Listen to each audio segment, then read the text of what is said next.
How did a beach day turn into me holding legal papers in an office lobby while everyone watched? What did my husband do after he saw my name tattooed on my coworker's arm? And why did he stay so calm? I thought he was the jealous villain, until the proper consequences landed in public. My name is Verena Tarrant-Mercer, and people always said I knew how to keep a room alive. I worked in HR at a tech services company, and I liked being the one who fixed problems fast. At home, Evan liked quiet plans. He liked early dinners and the same show at night. He called it peace. I called it slow death. That week started like many others, with the kitchen light too bright and the air too still. Evan stood by the counter and asked if I wanted eggs. I said I did not have time. He asked if I slept well. I said I was fine. He watched me more than he used to, like he was counting my breaths. I told myself it was his issue, not mine. My phone buzzed once near my coffee cup, and I turned it face down without thinking. Evan asked who it was. I said it was a coworker with a schedule question. He asked why my screen went dark so fast. I said he was acting jealous again. He said he was not jealous, just confused. I said confusion was not my job to fix. I left before the kids were fully awake. Piper had her hair messy and her backpack open. Cole had cereal on his chin. Piper asked if I would pick her up after school. I said yes, even though I already knew I might not. Evan said he could do pickup if I got stuck. I told him to stop making me look unreliable in front of them. He did not argue, but his jaw got tight.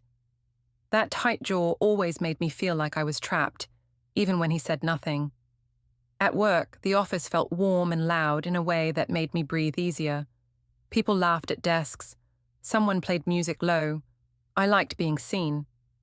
Nina Park leaned over my cubicle wall and asked if I was coming to drinks later. I said maybe, and I smiled like I had secrets worth keeping. She asked if Evan would allow it.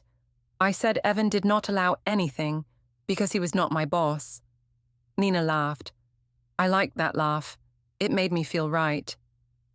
Caleb Rios came by with a folder and asked if I could look at a complaint report. He kept his voice smooth, like every word was measured. I said I would handle it. He asked if I was okay because I looked tired. I said my husband had been in a mood. Caleb asked what that meant. I said Evan liked to act like a victim when I had a full week. Caleb said that sounded unfair to me. I felt my shoulders drop, like someone finally understood. In the break area, Caleb poured coffee and stood close enough that I could smell clean soap. He asked if Evan ever trusted me. I said Evan trusted me until he decided to be dramatic. Caleb asked if Evan ever thanked me for all I did. I said Evan noticed what I did wrong, not what I did right. Caleb said I deserved to feel wanted. I told myself he meant wanted as a person, not wanted in a messy way. That was how I made it safe in my head. I started telling my story to more people, but I cleaned it first. I said Evan questioned my phone. I said Evan made me explain small things. I said he was watching me. I did not say I gave him reasons. I did not say I enjoyed having two lives. I said I needed space. Nina nodded like I was brave. Another coworker said some men could not handle strong women. I agreed. It was easy. I only had to keep the right parts. That night at home, Evan asked why my calendar had so many late blocks. He pointed to a reminder that just said, "Meeting, personal." He asked what that meant. I said HR work was not always clean and simple. He asked why it did not list a room or a team. I said I did not owe him my office details. He said he was not asking for details, just honesty. I told him honesty was not an excuse to interrogate me. He asked if I could come to Cole's school thing on Friday. I said I would try. He asked why my voice sounded annoyed. I said because I carried everything, and nobody cared how hard I worked. He said he cared. I said if he cared, he would stop acting like I was doing something wrong. He went quiet, and I hated that more than a fight. Quiet felt like judgment. By Thursday, Nina pushed the rooftop bar plan harder. She said everyone needed a break. I said yes, because I wanted witnesses around me. Witnesses made me feel protected. If Evan ever accused me, I could say people saw me. People knew me. I was not hiding. That was my logic, and I still think it was clever. Before we dive deeper into the story, I have one small request. Please subscribe, drop a like, comment, and hit that hype button to boost this channel so more people can discover these incredible stories. Evan asked if I would be late. I said maybe. He asked if I could text him. I said I was not his teenager. He asked if he could join us for one drink. I laughed and asked why he wanted to babysit me. He said he did not want to babysit. He wanted to be included. I said he would make it awkward. He asked how. I said he would sit there with his serious face and ruin the vibe. He looked hurt, and I told myself he needed to toughen up. The rooftop bar was bright and windy. The city lights made people feel important. Nina posted photos fast, tagging everyone. I smiled big. I talked loud. I made sure my ring was not too visible in the pictures, like it was not the main thing about me. Caleb showed up later than the rest, wearing a button-up with sleeves rolled down. He greeted me first and asked if I had fun. I said yes, and acted like it was normal. Nina asked where Evan was. I said he stayed home because he liked to sulk. Nina asked if that was fair to him. I said fairness was not the same as freedom. Someone else said Evan sounded controlling. I said he was, but in a quiet way. That made them react more. Quiet control sounds scary, even when it is just a man asking questions in his own kitchen. Caleb leaned toward me when the others went to the bar. He asked if Evan ever made me feel special. I said Evan used to. Caleb asked what changed. I said Evan stopped trying. Caleb said he did not understand how a man could stop trying with me. I let that sentence sit inside me like a prize. When Caleb lifted his glass, his cuff slid up for a second. I saw a square patch of skin on his forearm that looked covered, like it had a dressing or a wrap. I stared without meaning to. He noticed and asked if I liked surprises. I said I did not know what he meant. He said he did a small thing and wanted to show me soon. I laughed and asked if it was another joke. He said it was not a joke to him. My phone buzzed again on the table. I saw a message preview from Caleb even though he sat right there, and that should have made me stop. It said he finished it. My stomach flipped, not with fear, but with a hard kind of pride. I told myself it was harmless. I told myself Evan had pushed me into needing this. I told myself I deserved a life where someone chose me loudly. I took a sip of my drink and looked at the city like it belonged to me. Then I turned my phone face down again because Nina was watching, and I did not want her to ask the wrong question. The next morning, I acted like nothing happened. I made pancakes for Piper and Cole and smiled too much. Evan watched me from the sink like he did not trust the air. He asked if I had fun last night. I said it was just coworkers and normal talk. He asked why I did not text him. I said my phone died. He looked at my charger on the counter and did not say anything. I told myself he was building a case in his head. I told myself that meant he was the problem. At the office, Nina asked if I was okay because I looked tense. I said Evan was being weird again.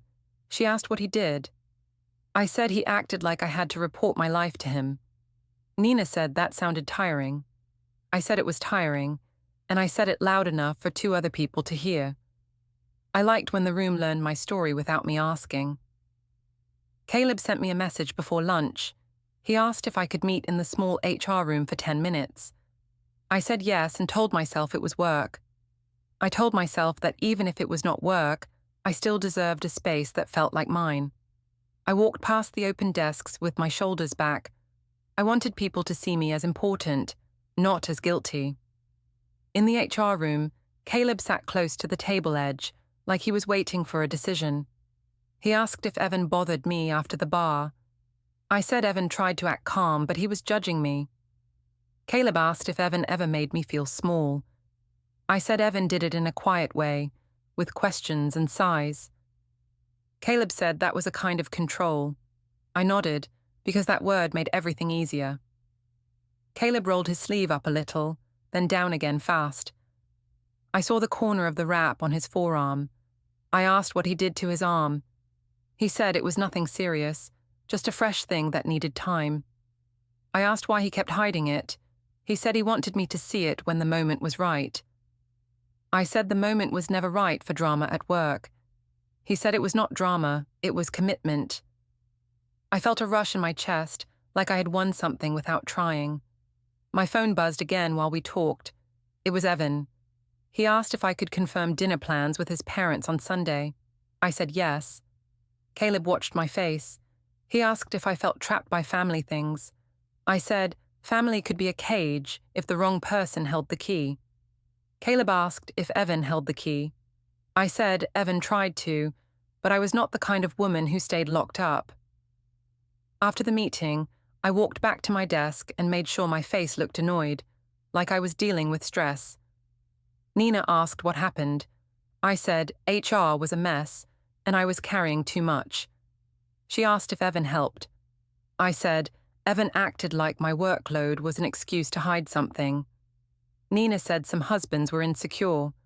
I said Evan was exactly like that. I watched Nina's eyes widen like she wanted details. I gave her a little, but not all. I said he checked my calendar. I said he asked for my passwords once, which was not true, but it sounded true enough. Nina shook her head and said that was a red flag. I agreed, and it felt good to hear someone call him the bad one. Later, I went to the copy machine and saw a paper jam. I stared at the stuck sheet longer than I needed to. It made me think of how easy it was to get trapped in a small place. Caleb came up behind me and asked if I wanted help. I said I could handle it. He said Evan probably never let me handle things alone. I said Evan liked to pretend he was supportive while he kept score. Caleb said he would never keep score with me. I told myself I believed him. That afternoon, my manager asked if I had a minute. She sat me down and asked if things were okay at home. I said yes and asked why. She said someone heard me talking about my husband a lot, and she wanted to make sure work stayed professional. I smiled and said I was just venting like everyone else. She said venting was fine, but rumors could spread.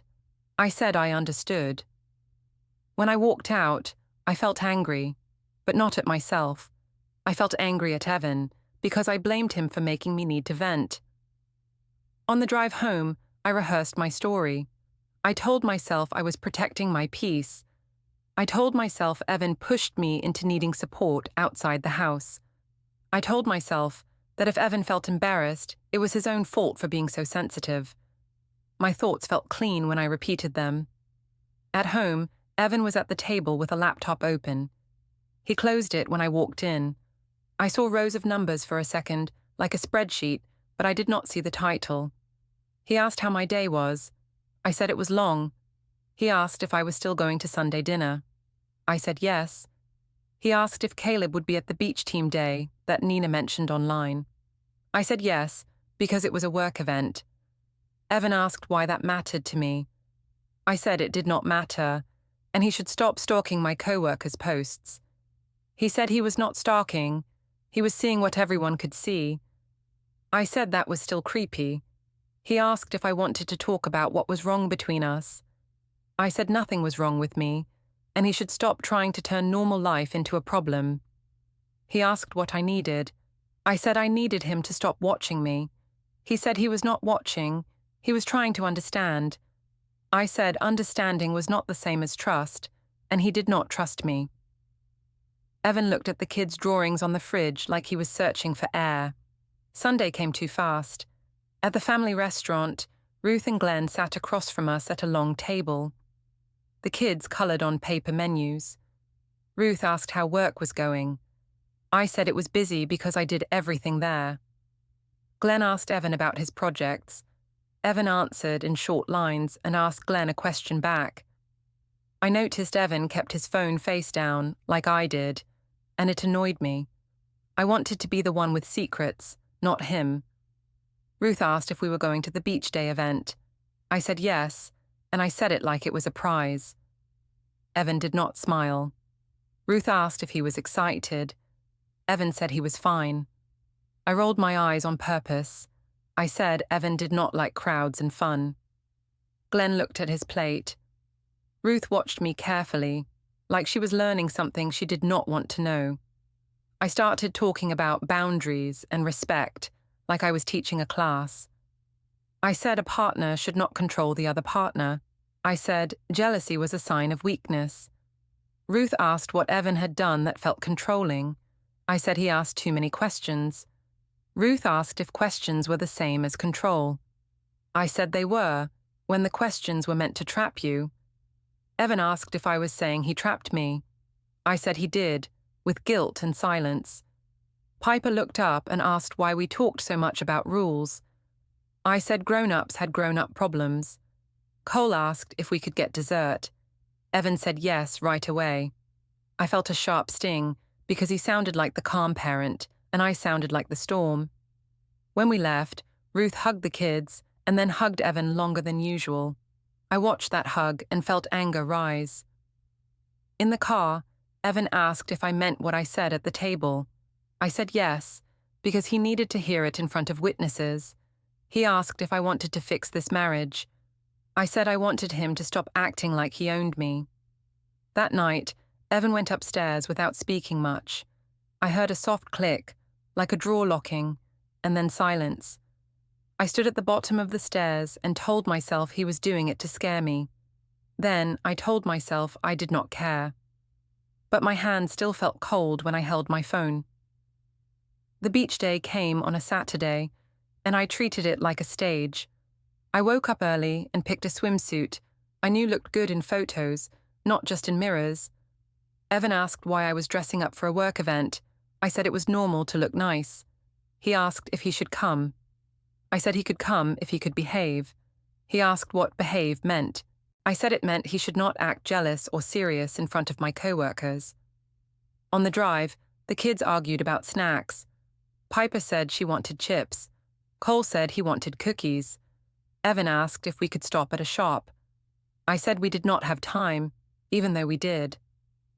Evan stopped anyway, calm, and bought both. I watched him pay and felt annoyed that he looked like the steady one. I told myself his calm was fake. I told myself he wanted to look good so people would side with him. When we arrived, the boardwalk was full of company shirts and coolers. Nina waved like she owned the place. She asked if Evan finally let me come with him. I said Evan did not let me do anything, and I laughed. Evan heard it and asked what Nina meant. I said she was joking. Nina smiled and said Evan was lucky to have me. Evan said nothing, and I saw Nina's smile shake for a second. Caleb was already there, standing near a group from operations. He wore a loose shirt and his sleeves were down. He looked at me first, then at Evan, then back at me, like he was waiting for something to happen. He asked if I wanted a drink. I said yes, and took it like it was normal. Evan asked who Caleb was. I said he was a coworker who helped with complaints and schedules. Evan asked why Caleb was staring. I said Evan imagined it. We walked toward the sand where people were setting up umbrellas. Someone put music on. A few coworkers started a game near the water. Nina held up her phone and asked for a group photo. I stood in the center without thinking. Evan stood a bit behind me with the kids. Nina asked Evan to come closer. I said he was fine where he was. Evan asked why I was pushing him away. I said I was not pushing him away. I was just trying to keep the photo simple. After the photo, Nina told me she loved my energy. She said Evan always looked like he was waiting for bad news. I said that was his personality. Nina asked if he ever smiled. I said he smiled when he wanted control. Nina laughed too loud. A few people heard. I liked that they heard. Caleb came over with a bag of ice and asked if we needed more. I said we were fine. He asked if my husband was cool today. I said Evan was trying to be cool. Caleb asked if Evan knew how to relax. I said Evan thought relaxing was a trick people used to hide mistakes. Caleb smiled like that meant Evan was the enemy. The kids ran to the water. Evan followed them and held Cole's hand. Piper asked if she could go deeper. Evan said she could, but only with him close. Piper asked why. Evan said water could surprise you. I watched him speak to her with that careful voice, and I felt a strange mix of anger and safety. I hated that he could give safety while I chased attention. Nina called me to sit with her and 2 other co-workers. She asked about my marriage again. I said Evan and I were working through things. She asked what the issue was. I said the issue was Evan did not respect my time and my work. I said he wanted me to shrink so he could feel big. One co-worker asked if Evan ever yelled. I said he did not need to yell to be controlling. Evan was not even near us, but I said it anyway. I wanted the words to travel. Evan walked over with Cole on his hip and asked if we could leave by late afternoon for a family dinner at his parents' house. I said we would see. He asked why I could not just say yes or no. I said because he did not own my schedule. Nina looked at him like he was a problem. Evan asked if I was okay. I said I was great, and I asked why he kept checking on me. Evan said he was not checking, he was trying to keep peace. I said peace did not mean control. Evan's face stayed steady, but his eyes looked tired. Later, people moved closer to the water for a group game. Someone shouted for a relay race. Nina said I had to join. I said I would, but only if Caleb joined too. I said it like a joke. Evan heard and asked why Caleb mattered. I said he did not matter. I just wanted a fair team. Caleb stepped up and rolled his sleeves to his elbows. I saw the skin on his forearm before I could stop myself. The wrap was gone. The ink was dark and fresh. It was my name, Verena, in big letters. For a second, my mind went blank. It felt unreal, like a prank done badly. Then I heard someone nearby whisper my name out loud, like reading it confirmed it. Evan saw it too. I did not need him to say it. His eyes went to Caleb's arm, then to my face. He asked what that was. I said it was a stupid joke. He asked why my name was on another man's body. I said it was not like that. Caleb tried to laugh and said it was a dare. Evan asked who dared him. Caleb looked at me instead of answering. I felt heat climb my neck. A few co-workers stopped moving. One person's phone lifted, not fully, but enough. Nina's mouth opened like she wanted to speak, then she closed it. Someone behind us asked what was going on. Another person said it was wild. I heard my name again, softer this time, like a rumor turning into a story. Evan asked if I knew about the tattoo. I said I did not. He asked if I had been seeing Caleb. I said, Evan always jumped to the worst idea. He asked why Caleb would do that if nothing was happening. I said Caleb was attention-seeking. Caleb said he did it because he cared. I shot Caleb a look that told him to stop. Caleb swallowed and said he did not mean to cause trouble. Evan asked if Caleb understood what trouble looked like. Caleb said yes, and he stepped back. Nina moved closer to me and asked if I wanted to sit. I said I was fine. She asked if Evan was going to freak out. I said he always did. I said it loud enough for Evan to hear because I wanted him to prove me right. Evan did not raise his voice. He did not call names. He did not touch Caleb. He just stood still, like he was holding his own body in place. Evan asked me to walk with him toward the waterline. I followed because everyone was watching, and I wanted control of the picture. He asked if I could tell him the truth. I said the truth was that he embarrassed me by making a big deal. He asked how he made a big deal when he was speaking quietly. I said his face was making a big deal. He asked if I could look at our children and still say that. I looked toward the water and saw Piper watching us, her arms wrapped around herself. Cole stood near Evan's bag and kicked sand like he was nervous. Evan said we would take the kids home early. I asked why he was punishing them. He said he was not punishing them. He was protecting them from adult mess. I said I could handle it. He asked if I had handled it so far. I said yes, because I did not scream. Evan said he did not scream either. I said he wanted to act like the good guy. He said he did not need to act. As we walked back, coworkers stared like I was a headline. Nina followed and asked if I wanted her to come over later. I said yes, because I did not want to be alone with Evan's quiet. Caleb stayed behind, rubbing his forearm like it hurt. I heard someone say they did not expect Evan to be so calm. I hated that. I wanted them to see him as the villain, not as a man who could stand up straight without breaking laws or rules. In the parking lot, Evan buckled Cole in and asked Piper to sit and drink water. Piper asked if we were in trouble. Evan said nobody was in trouble, but things were changing. I cut in and said nothing was changing because Evan was overreacting. Evan looked at me and asked if I believed my own words. I said yes, because I needed to believe them. On the ride home, Evan kept both hands on the wheel. He did not look at my phone when it buzzed. He did not ask who was texting. That silence felt worse than questions. It felt like a door closing, slow and final, while I sat inside the house, pretending I owned it. The next day felt wrong in small ways. Evan did not ask where I had been. He did not check my phone. He did not try to win the story back. He made breakfast for the kids and spoke softly, like his voice was a hallway with doors closed. I tried to act normal. I asked if he wanted coffee. He said yes, but he poured it into his own mug and set mine on the other side of the counter. I told myself it was childish. Then I noticed he washed his mug right away and left mine in the sink, like we were two strangers sharing a kitchen. When my phone buzzed, I let it buzz.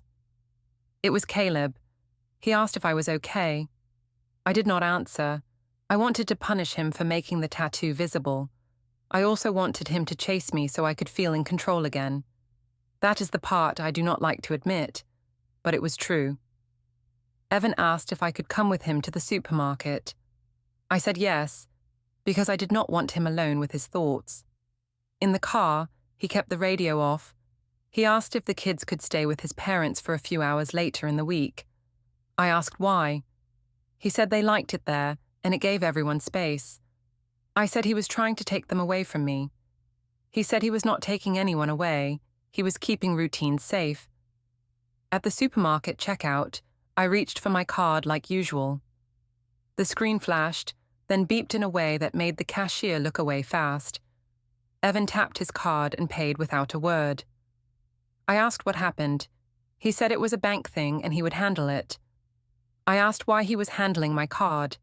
He said he was handling the groceries because we needed them. I told him he was trying to control money now. He said he was trying to stop surprises. On the way out, I saw him open his phone. A calendar reminder popped up for a second. It said, "Meeting personal," with a place name that meant nothing to me, and a time like it was set weeks ahead. I asked what that was. He said it was his schedule. I said he never had personal meetings before. He said people change when life changes. In the parking lot, I tried a different tactic. I asked if he felt embarrassed at the beach. He said he felt sad. I said he should feel embarrassed, because he made it awkward for everyone. He asked how he made it awkward. I said his face was cold and judgmental. He said he did not raise his voice or touch anyone. I said he did not have to touch anyone to be cruel. Evan looked at the cart return and said he was not going to argue in a parking lot. That night, I posted a story on social media. I did not name Evan, but I wrote about quiet control and jealous energy. I chose words that sounded serious without saying anything clear. Nina replied with a sad face and asked if I needed anything. Talia replied with flames and said I was finally standing up for myself. I felt relief because people were reacting the way I wanted. Evan saw the post. He asked why I was talking about our marriage online. I said I needed support because he made me feel unsafe with his moods. He asked what mood. I said the mood where he watched me like I was guilty. He said he watched the situation, not me. I said that was the same thing. He asked if I could take it down for the kids' sake. I said he was trying to silence me. He said he was trying to protect them from gossip. I said gossip was his fault for acting so strange. He slept in the guest room that night. I heard the guest bed creak once, then nothing. In the hallway, a faint toner smell hung in the air, like someone had used the printer late. I opened the office door to look, but the printer tray was empty. A blank page sat on top, like it had been spit out and forgotten. I told myself he was trying to scare me with symbols. I told myself it was dramatic. The next morning, Piper asked why Dad was in the other room. I said Dad needed space because he got upset easily. Piper asked if it was because of the beach. I said the beach was nothing and grown-ups just overthink. Piper said people at school were talking about a tattoo. My stomach tightened. I asked who told her. She said a parent from my work knew another parent. Evan heard that and went very quiet. He asked Piper if anyone said her name in a mean way. Piper said no, but she looked unsure. Evan said she could always tell him if she felt weird at school. I said he was making it bigger. Evan said kids feel big things even when adults lie about them. At school pickup, I stood by my car and tried to look calm. Nina pulled up behind me and stepped out like she wanted a private moment. She asked if everything was okay after the beach. I said Evan was acting like a victim. Nina asked if the tattoo was real. I said it was real, but meaningless. Nina asked why Caleb would do that. I said some men were obsessed and it was not my fault. Nina said people were talking at work. I said people always talked. Nina said she did not want HR drama. I told her I was HR and I could handle it. She did not look convinced. Evan arrived a minute later because he came to pick up coal. He nodded at Nina politely. Nina nodded back, but her eyes darted between us. Evan asked if I was ready to talk calmly tonight. I said there was nothing to talk about. He asked if I could at least agree on a schedule for the week so the kids knew who did pick up.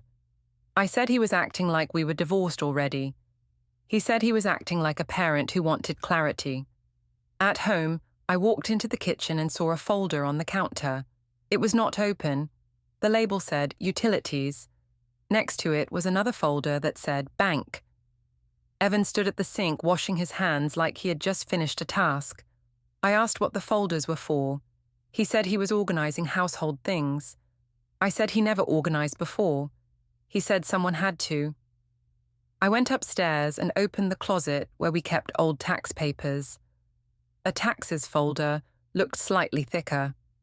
I lifted it and felt a hard edge like a small USB tucked under it.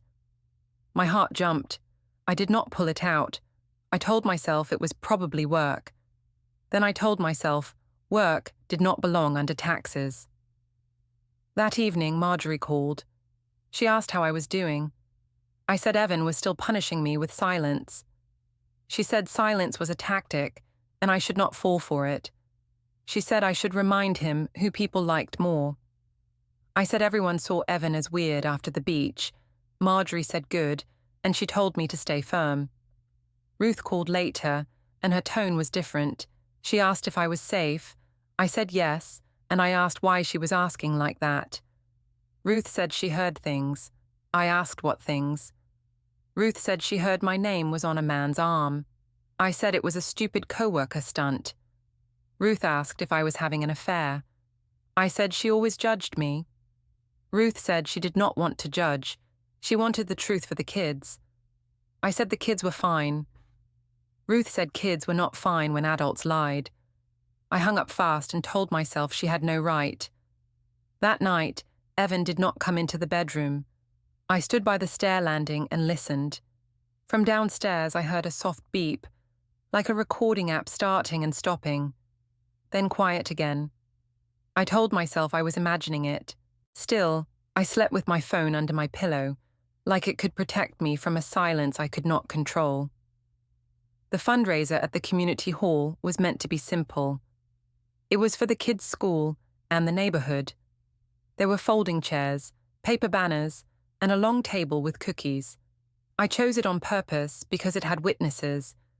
Evan could not be quiet and serious there without looking rude. I thought the crowd would push him back into my story. Before we left, Evan asked if I wanted to come. I said I had to come because I cared about the kids. He asked if we could agree to be calm. I said I was always calm and he was the one with moods. He did not answer that.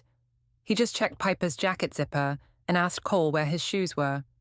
That careful parenting made me feel like he was stealing the good role. In the car, I checked my phone and saw a message from Caleb. He asked if we could talk. I read it and did not reply. I wanted him to feel nervous. I wanted him to learn that he could not make my life messy without paying for it. Then I remembered the tattoo again, and my stomach tightened like I was the one paying. At the hall, Nina spotted me first. She waved and walked over fast. She asked if things were okay at home. I said Evan was still acting cold. Nina asked if he was punishing me. I said he was punishing the whole family with silence. Nina looked past me and saw Evan carrying the raffle box. She said he looked calm. I said calm could be an act. Talia came too, even though she did not have to. She said she wanted to support me. She hugged me and asked where Evan was. I pointed toward the stage area. Talia smirked and said he looked like a man at a funeral. I laughed louder than I needed to. Evan heard and turned his head slightly, but he kept walking. That made me angrier. He was not reacting the way I needed. Marjorie arrived late and kissed my cheek. She asked if I was holding up. I said I was, but Evan was trying to make me look bad. Marjorie asked how. I said he was acting like I ruined everything, even though it was just a tattoo. Marjorie said tattoos were childish, and Evan was childish too if he could not get over it. I held on to her words like a shield. When the event started, people milled around the tables. Kids ran between chairs. Piper asked if she could help with the bake sale. I said yes, and I told her to smile for people. Evan asked Piper to count the change carefully. Piper asked why. Evan said it was good to be accurate. I said he was teaching her to be anxious. Evan asked how accuracy was anxiety. I said because he always made small things feel heavy. At the snack table, Nina said coworkers were still talking about the beach. She said Caleb had been quiet at work. I said Caleb was embarrassed because he got caught acting obsessed. Nina asked if Caleb was really obsessed. I said yes, because some men did that. Nina asked if I led him on. I said no, and I said it like it was obvious. Nina watched my face too long. I looked away and asked if she wanted a cookie. A few parents from school greeted us. One mom asked how the beach event went. I said it was fun until Evan got strange. Evan heard his name and asked what was being said. I told him it was nothing.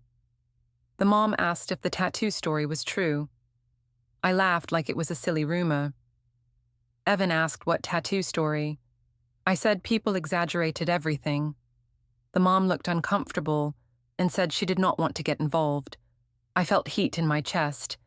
Even my supportive crowd did not want to touch the story when it got real. During the raffle, a teacher asked for volunteers to call ticket numbers. Evan stood up without being asked and helped. He read the numbers clearly and smiled at the kids when they won. People clapped for him. I watched their faces soften toward him, and it felt like the room was slipping from my hands.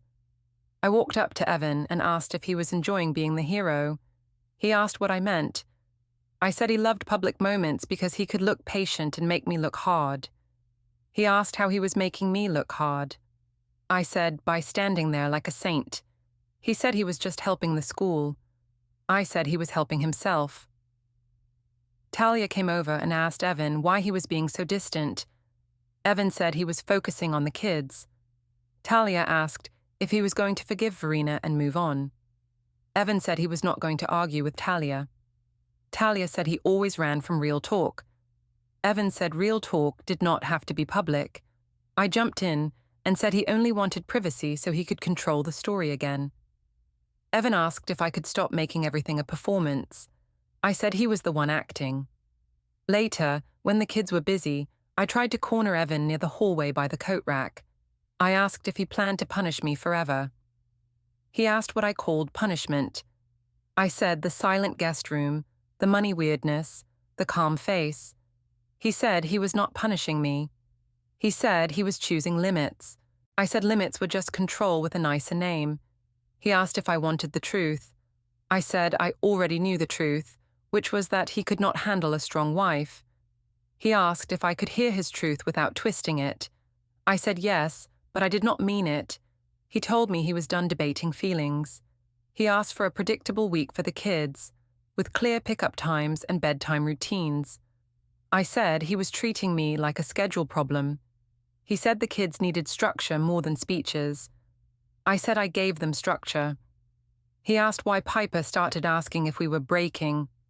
I said Piper was dramatic like him. Evan said Piper was 8 and she felt tension like weather. On the drive home, I picked at him again. I asked if he had been talking to his parents about me. He said he talked to them about the kids. I asked if he was planning something. He said he was planning peace. I laughed and said peace was a word people used when they wanted power. He did not laugh back. In the parking garage, the light flickered over his windshield. I noticed his car was backed into the spot, pointed toward the exit. He never parked like that before. I asked why he parked that way. He said it was easier to leave in the morning. I said he was always thinking about leaving now. He said he was thinking about being ready. At home, I saw a sticky note on the counter that said, "Bring forms." I asked what forms. Evan said it was his reminder, not mine. I opened my mouth to push again, but he walked past me and put the kids' backpacks away. In the hallway, I heard a small click from the guest room door, like a lock turning, then the soft hum of the shredder for a few seconds. I stood still, pretending I did not hear it. I followed him to the stair landing and asked if he was trying to scare me. He asked why I would be scared if I did nothing wrong. I said because he was acting secret. He said I was the one who taught the house to live with secrets. I told him that was unfair. He asked how it was unfair when Caleb's arm had my name. I said it was just ink, not evidence of anything. Evan looked at me for a long moment, then spoke with a voice so calm it felt sharp. He said he was going to handle this properly. The next Monday, I went to work like I could restart my life with a clean outfit. I walked into the office tower lobby with my badge in my hand and my chin up. I told myself Evan would cool down. I told myself his properly line was just theatre. My phone buzzed as I stepped off the elevator. It was Evan. He asked if we could meet for 10 minutes in the lobby before I went upstairs. I said he should not bring private drama to my workplace. He said it was not drama, and he said he would keep it calm. I agreed, because I did not want him showing up later when I could not control the scene. When I reached the lobby, he was already there near the security desk, standing straight with both hands visible. He did not look angry. That calm face made me feel hunted, even though he did nothing. Nina walked in behind me and slowed down when she saw us. She asked if everything was okay. I said yes, and told her Evan was just being difficult again. Evan asked if I had a minute. I said I did, and I asked why he could not talk at home.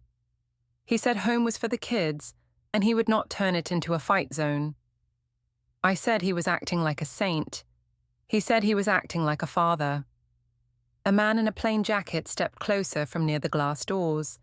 He asked if I was Verena Tarrant-Mercer. I said yes and asked who he was. He said he had documents for me and needed to confirm my name. I looked at Evan and asked if he set this up to shame me. Evan said he did not choose the lobby, and he said he chose what was lawful. The man handed me an envelope. I saw my name printed cleanly on the front. I laughed once, too sharp, and said Evan was going too far. Evan said he was not going far, and he was going proper. I opened the envelope with my fingers shaking. The first page said a divorce case was filed. Another page listed temporary orders. I read that there was a temporary parenting schedule with pickup times and school days. I read that neither of us could move or hide money, and that certain spending had limits. I read a line about who stayed in the home for now, and my throat went dry. I looked up and told Evan this was cruel. He said it was structure. I told him he was trying to ruin my life. He said he was trying to stop surprises. Nina stared at the pages like they were afire. The security guard watched without moving. Evan asked if I understood the schedule for tonight. I tried to speak, but the words stuck, because the date at the top said it started today.